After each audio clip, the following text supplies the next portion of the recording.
ఎప్పటికప్పుడు తాజా వార్తలను అందిస్తున్న SRR టీవీకి స్వాగతం.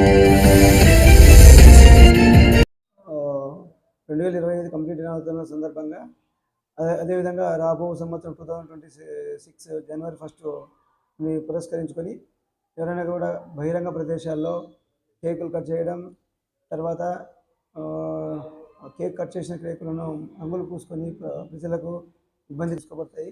అదేవిధంగా యువత మద్యం మత్తులో తాగి డ్రంక్ అండ్ డ్రైవ్ చేస్తూ అదేవిధంగా ట్రిపుల్ రైడింగ్ చేసినట్లయితే వారిపైన కూడా వారి వాహనాలను సీజ్ చేసి వారి యొక్క తల్లిదండ్రులపైన కూడా చట్టపరమైన చర్యలు తీసుకోబడతాయి.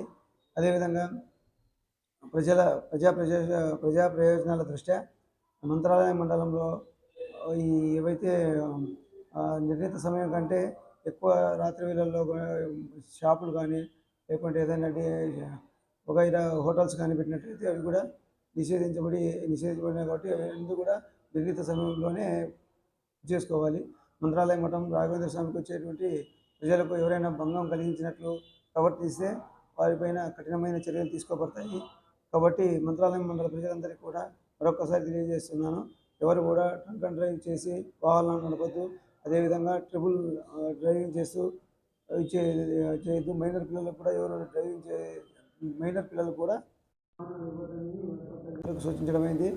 ఎవరైనా కానీ వాళ్ళ తల్లిదండ్రులు వాళ్ళ పిల్లలు రాత్రి వేళల్లో ఎక్కడ తిరుగుతున్నారో అన్న విషయాన్ని గమనిస్తూ వారి పిల్లలను జాగ్రత్తగా చూసుకోవాల్సిన బాధ్యత తల్లిదండ్రుల మీద ఉంది. కాబట్టి వాళ్ళు ఖచ్చితంగా తీసుకోవాలి, లేకుంటే వాళ్ళ పిల్లల భవిష్యత్తు నాశనం అయ్యే విధంగా ఉంటుందని. కాబట్టి నాశనం కాకుండా చూసుకునే బాధ్యత తల్లిదండ్రుల మీద ఉంది.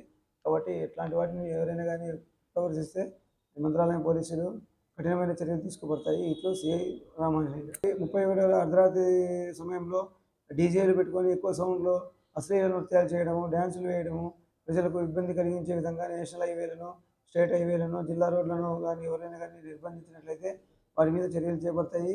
అదేవిధంగా ఈ రోడ్ల మీద ఎవరు కూడా 2026 సంవత్సరం అని చెప్పేసి నూతన సంవత్సర వేడుకలు చేసుకోవడానికి ప్రయత్నం చేస్తే వాటిపైన కూడా చర్యలు తీసుకోబడతాయి. మంత్రాలయం మండలంలో ఒక 10 నుండి 20 మంది పోలీసులతో గస్తీని నిర్వహించడం జరిగింది. అట్లా ఎవరైనా ఉన్నట్లయితే వాటిపైన గట్టిగా చర్యలు చేయబడతాయి. కాబట్టి వారి అందరూ కూడా జాగ్రత్తగా ఉండాల్సిందిగా సూచిస్తున్నాను.